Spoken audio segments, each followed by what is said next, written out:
జిల్లాకు సంబంధించిన పరిస్థితి. నెక్స్ట్ ఉమ్మడి మెదక్ జిల్లా వెళ్దాం. మెదక్ జిల్లాకు సంబంధించిన ప్లే చేయండి. నగేష్ ఫోన్ లైన్లో తీసుకోండి. ఇప్పటివరకు కరీంనగర్, ఆదిలాబాద్, నిజామాబాద్ కంప్లీట్ అయినా కొంచెం ఫాస్ట్గా మిగతా కంప్లీట్ చేద్దాం. ఉమ్మడి మెదక్ జిల్లాకు సంబంధించి సంగారెడ్డి.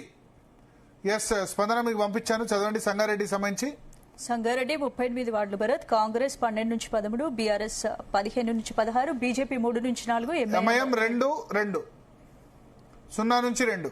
సో కాంగ్రెస్ 12 నుంచి 13, బీఆర్ఎస్ 15 నుంచి 16. సంగారెడ్డిలో జగ్గారెడ్డి చాలా గట్టిగా నేను ఇంకోసారి పోటీ అయ్యాను అలిగాడు. కార్యకర్తల మీద, నేతల మీద నన్ను ఓడించారు అని చెప్పాడు. గెలిస్తే మంత్రిని అవుదును, వర్కింగ్ ప్రెసిడెంట్ గా ఉన్నా, నా భార్య పోటీ చేస్తుంది ఇప్పటి నుంచి అన్నారు. పైసలు పంచారని చెప్పి బీఆర్ఎస్ వాళ్ళు ఆరోపణ చేశారు. నిన్న ఎస్ఐతో గొడవ అయింది. ఇవన్నీ చేసినా అక్కడ బీఆర్ఎస్ కు 15 నుంచి 16, కాంగ్రెస్ 12 నుంచి 13. హరీష్ రావు హవా, చింతా ప్రభాకర్ హవా సంగారెడ్డిలో కనిపిస్తోంది. బీజేపీ 3 నుంచి 4 సీట్లు సంగారెడ్డిలో మనకు కనిపిస్తుంది. నెక్స్ట్ సదాశివపేట కూడా సంగారెడ్డి నియోజకవర్గ పరిధిలోనే వస్తుంది. కాంగ్రెస్ 10 నుంచి 11, బీఆర్ఎస్ 12 నుంచి 13, బీజేపీ 2 నుంచి 3, ఎంఐఎం 1 నుంచి 2. 26 వార్డులు ఎక్కువ. సో సదాశివపేటలో కూడా బీఆర్ఎస్ అప్పర్ హ్యాండ్ కనిపిస్తుంది. సింగిల్ లార్జెస్ట్ పార్టీగా బీఆర్ఎస్ కనిపిస్తుంది. సంగారెడ్డి, సదాశివపేట 2 చోట్ల కూడా సింగిల్ లార్జెస్ట్ పార్టీ బీఆర్ఎస్. మరి బీజేపీ సపోర్ట్ ఎట్లా ఉంటుందో చూడాలి. అక్కడ ఎంపీ రఘునందన్ అక్కడ భారతీయ జనతా పార్టీ ఎంపీగా ఉన్నారు. ఇక్కడ కూడా బీజేపీ 2 నుంచి 3, సంగారెడ్డిలో కూడా 3 నుంచి 4. బీజేపీ కింగ్ మేకర్ అవుతుంది. మెదక్ నగేష్ మనతో పాటు ఉన్నారు. నెక్స్ట్ చదువుతూ వెళ్దాం. కోహిర్ 16 వార్డులు, కాంగ్రెస్ 7 నుంచి 8, బీఆర్ఎస్ 5 నుంచి 7. ఎస్ నగేష్, కోహిర్ ఏంటి ఏ నియోజకవర్గం పరిధిలోకి వస్తుంది? జహీరాబాద్ పరిధిలోకి వస్తుంది, కొత్తగా ఏర్పడిన మున్సిపాలిటీ. సో జహీరాబాద్ పరిధిలో ఇది కాంగ్రెస్ కి అప్పర్ హ్యాండ్ కోహిర్ లో. అవును, ఎందుకంటే అక్కడ జహీరాబాద్ లో అయితే బీఆర్ఎస్ పట్టు పెరిగింది. కోహిర్ లో కొత్తగా కాబట్టి అక్కడ స్థానిక సర్పంచ్ కాంగ్రెస్ వాళ్ళ చంద్రశేఖర్ ఉన్నారు కదా బీఆర్ఎస్ నుంచి. కాంగ్రెస్ నుంచి బీఆర్ఎస్, కాంగ్రెస్ నుంచి మాణిక్రావు ఎమ్మెల్యే ఉన్నారు. జహీరాబాద్ 37 వార్డులు, కాంగ్రెస్ 14, 15, బీఆర్ఎస్ 12, 14. తగ్గఫర్ సింగిల్ లార్జెస్ట్ పార్టీ కాంగ్రెస్ అవుతుందా, బీఆర్ఎస్ అవుతుందా? బీజేపీ 3 నుంచి 4, ఎంఐఎం 1 నుంచి 2. అక్కడ స్థానికంగా ఉన్న పరిస్థితుల నేపథ్యంలో కాంగ్రెస్ అయితే ప్రస్తుతానికి కొద్దిగా ఎక్కువ సీట్లు వచ్చే పరిస్థితి అయితే కనిపిస్తుంది. అంటే లాస్ట్ 2 days లో అక్కడ కొద్దిగా మారింది పరిస్థితి. దాంతో అక్కడ కాంగ్రెస్ కొద్దిగా అప్పర్ హ్యాండ్. ఆందోళ్ జోగిపేట 20 వార్డులు, కాంగ్రెస్ 10 నుంచి 12, బీఆర్ఎస్ 8 నుంచి 10, బీజేపీ 2 నుంచి 3. సో మంత్రి దామోదర్ రాయనరసింహ ప్రాతినిధ్యం వహిస్తున్న వార్డు. నేను అవుట్ రైట్ కాంగ్రెస్ అన్నారు. ఇప్పుడు కొంత బీఆర్ఎస్ కూడా పర్లేదు 8 to 10 అంటే. క్రాంతి కిరణ్ టఫ్ ఫైట్ ఇస్తున్నారు అక్కడ. లాస్ట్ 1 day లో చేంజ్ వచ్చింది అక్కడ.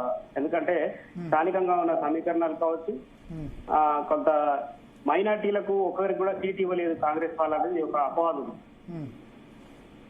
మైనార్టీ ఓట్స్ ఉన్నాయా అక్కడ? ఉన్నాయి, జోగిపేటలో కొంత మైనార్టీ ఓట్స్ ఉంటాయి, ముస్లింస్. అయితే ముస్లింలకు ఒక్క సీటు కూడా ఇవ్వలేదు, ఒక్క వార్డులో కూడా ఇవ్వలేదు. అయితే బీఆర్ఎస్ వాళ్ళు ఇచ్చారు. ఓకే. సో ఆందోళ్ జోగిపేట మున్సిపాలిటీలో తగ్గఫర్ ఉంది. నారాయణ్ ఖేడ్ 15 వార్డులు, కాంగ్రెస్ 9 నుంచి 10, బీఆర్ఎస్ 7 నుంచి 8. సో బీఆర్ఎస్ తగ్గ ఫైట్ ఇచ్చింది. నారాయణ్ ఖేడ్ అవుట్ రైట్ కాంగ్రెస్ అనుకున్నారు. ఎమ్మెల్యే సంజీవ్ రెడ్డి ఉన్నారు. నారాయణ్ ఖేడ్ ఎవరు? భూపాల్ రెడ్డి బీఆర్ఎస్ నుంచి. Ex-MLA Bhupal Reddy. Yes Bharatiya Janata party ఏం లేదా అక్కడ? భారతీయ జనతా పార్టీ ప్రభావం తక్కువ ఉన్న ఒకవేళ థర్డ్ స్టేజ్ లో ఉంటుందని అక్కడ. ఒక్క వార్డు కూడా రాదు. 1-2 వార్డులో ఉంది పోటీ, కాకపోతే 2 నుంచి 3. లింగాయత్ పాపులేషన్ చాలా పెద్ద ఎత్తున నారాయణ ఖేడ్ లో ఉంటుంది. అఫ్ కోర్స్ సంజీవ్ రెడ్డి కూడా లింగాయతే అక్కడ. సంజీవ్ రెడ్డి లింగాయత, బీసీ, ఆయన బీసీ అంటారు. రెడ్డి అయినప్పటికీ బీసీ అక్కడ సమీకరణాలు వేరే ఉంటాయి. అక్కడ సురేష్ కూడా బీసీ కిందకనే వస్తారు. నెక్స్ట్ జిన్నారం 20 వార్డులు, కాంగ్రెస్ 7 నుంచి 8, బీఆర్ఎస్ 5 నుంచి 6, బీజేపీ 3 నుంచి 5. పటాన్చెరు అసెంబ్లీ నియోజకవర్గం ఇది, అంతేనా? కొత్తగా ఏర్పడింది. బీజేపీ కింగ్ మేకర్ కాబోతుంది జిన్నారంలో. 20 వార్డులు, కాంగ్రెస్ 7 నుంచి 8, బీఆర్ఎస్ 5 నుంచి 6. ఇక్కడ గూడెం మధు బీఆర్ఎస్ కే ప్రచారం చేశారు. మైపాల్ రెడ్డి లాస్ట్ రోజు తిరిగి బీఆర్ఎస్ క్యాండిడేట్లకే ప్రచారం చేశారు, అంతేనా? Yes sir. అయినా కాంగ్రెస్ కి ఆధిక్యత కనబరుస్తుంది కొంత జిన్నారం. జిన్నారం అంటే ఇప్పుడు కాటా శ్రీనివాస్ గౌడ్ తర్వాత నీలం మధు ఇద్దరు కలిసి పనిచేయడం ఇక్కడ కొద్దిగా ప్లస్ అయింది. సో నీలం మధు జిన్నారంలో, నీలం మధు వాళ్ళ రిలేటివ్ కాటా శ్రీనివాస్ గౌడ్ ఇద్దరు కలిసి ప్రచారం చేశారు మొన్నటి వరకు. నీలం మధు తరపున ఎవరైనా పోటీ చేస్తున్నారా జిన్నారంలో గానీ ఇస్నాపూర్ లో గానీ? ఇస్నాపూర్ లో వాళ్ళ వైఫ్ చేస్తుంది, ఇస్నాపూర్ లో. Okay okay okay. సో జిన్నారంలో నీలం మధు, కాటా శ్రీనివాస్ గౌడ్ ఇద్దరు కలిసి పనిచేశారు. కాంగ్రెస్ 7 నుంచి 8, బీఆర్ఎస్ 5 నుంచి 6, బీజేపీ 3 నుంచి 5. ఇస్నాపూర్ 20 వార్డులు, కాంగ్రెస్ 12 నుంచి 13. నీలం మధు భార్య పోటీ చేస్తున్నారు ఇక్కడ నుంచి, బీఆర్ఎస్ 8 నుంచి 10. సో నీలం మధు భార్య ఇక్కడ మున్సిపల్ చైర్మన్ క్యాండిడేటా? నీలం మధు భార్య మున్సిపల్ చైర్మన్ క్యాండిడేట్. ఇక్కడ ఇస్నాపూర్ లో బీఆర్ఎస్ బీజేపీ ఏం లేదా? బీజేపీ ఉన్నా కానీ థర్డ్ ప్లేస్ అంటే 1-2 సీట్లు వస్తాయా?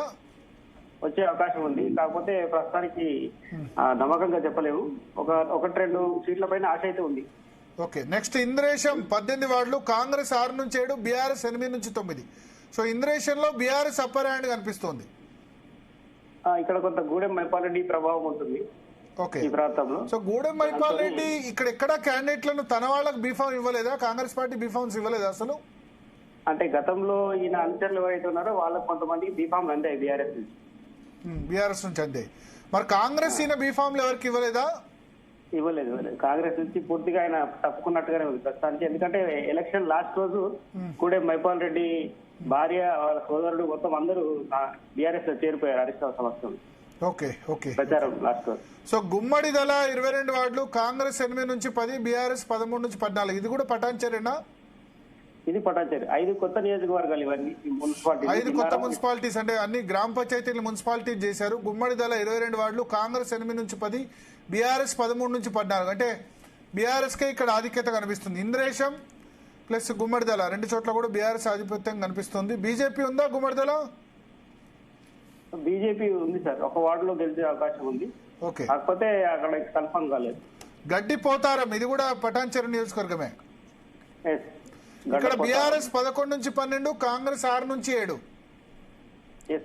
సో గడ్డి పోతారం, గుమ్మడి దళ, ఇంద్రేశం ఈ 3 కూడా బీఆర్ఎస్ ఫేవర్ లో కనిపిస్తున్నాయి. అవుట్ ఆఫ్ 5 గడ్డి పోతారం, ఇంద్రేశం, గుమ్మడి దళ ఇవన్నీ కూడా బీఆర్ఎస్ ఫేవర్ లో కనిపిస్తున్నాయి. సంగారెడ్డి తర్వాత సదాశివపేట కూడా బీఆర్ఎస్ ఫేవర్ లో కనిపిస్తున్నాయి. హరీష్ రావు మొత్తానికి మెదక్ జిల్లాలో డెలివరీ చేస్తున్నారు.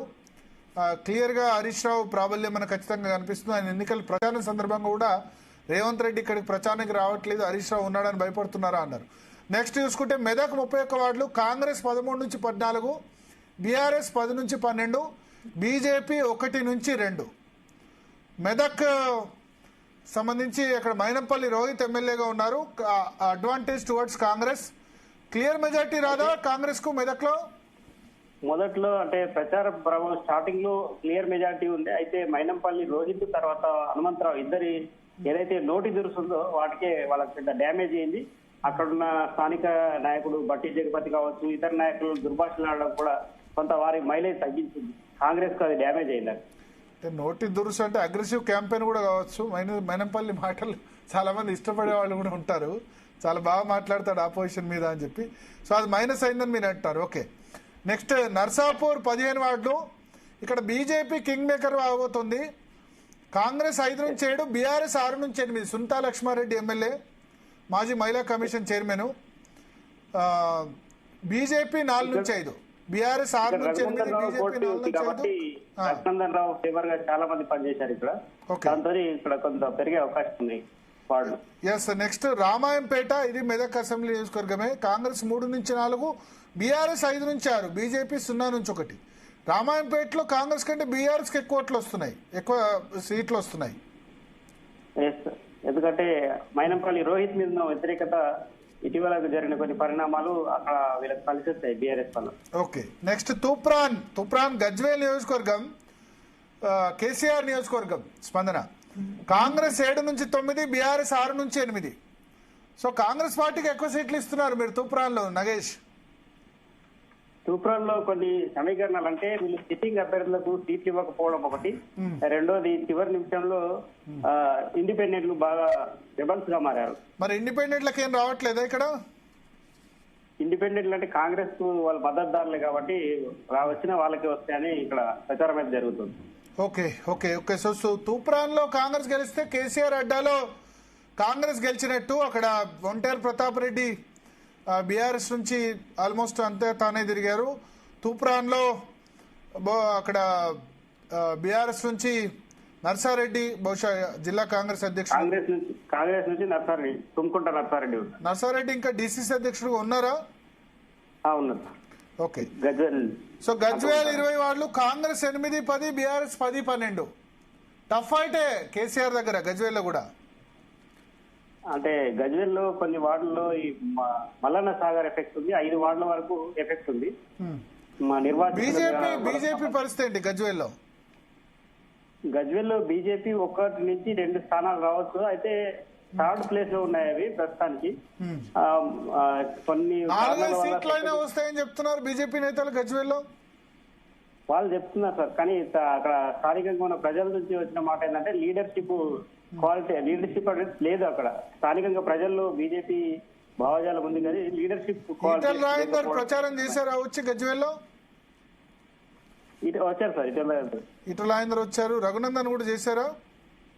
చేశారు, రఘునందన్ రావు కూడా. దుబ్బాక 20 వార్డులు, కాంగ్రెస్ 9-11, బీఆర్ఎస్ 11-12, బీజేపీ 2-3. దుబ్బాకలో స్థానికంగా కొత్త ప్రభాకర్ రెడ్డి ఎమ్మెల్యే ఉన్నారు అక్కడ. ఓకే. కాబట్టి కొద్దిగా బీఆర్ఎస్ కు అక్కడ కొద్దిగా ఎడ్జ్ ఎక్కువ వచ్చే అవకాశం ఉంది. బీజేపీకి అయితే లీడర్షిప్, కొంత లీడర్షిప్ క్వాలిటీస్ ప్రకారం వల్లే అక్కడ బాలేష్ అని పోటీ చేస్తాడు. ఆయన కూడా గెలుపోవటం మధ్య ఊగిసలాడుతున్నారు. రఘునందన్ కు కీలక నాయకుడు అక్కడ. Okay okay. సో చేర్యాల 12 వార్డులు జనగాం అసెంబ్లీ నియోజకవర్గ పరిధిలోకి వస్తుంది. బహుశా సిద్దిపేట జిల్లాలో ఇప్పుడు చేర్చినట్టున్నారు. ఇదివరకు వరంగల్ జిల్లాలో ఉండే చేర్యాల. కాంగ్రెస్ 4-5, బీఆర్ఎస్ 5-6. బీఆర్ఎస్ కి upper hand Palla Rajeshwar Reddy upper hand తీసుకొచ్చి పెట్టారు. హుస్నాబాద్ మీరు కూడా కలిపారు. హుస్నాబాద్ కరీంనగర్ దానిలో వేసాం అంటే హుస్నాబాద్ జిల్లా సిద్దిపేటకు వస్తుంది యాక్చువల్ గా. ఓకే. మీ అసెస్మెంట్ ఏంటి హుస్నాబాద్ లో? హుస్నాబాద్ లో కాంగ్రెస్ కి ఎక్కువ ఎడ్జ్ సార్. ఎంత రావచ్చు? కాంగ్రెస్ కు 10-12 వచ్చే అవకాశం. ఓకే. కరీంనగర్ జిల్లా ప్రతినిధి 12-14 వస్తాయన్నారు. మీరు 10-12, బీఆర్ఎస్ 8-10 అంటారు. ఏదైనా కాంగ్రెస్ పార్టీకి అడ్వాంటేజ్. ఇది ఉమ్మడి మెదక్ జిల్లాకు సంబంధించి.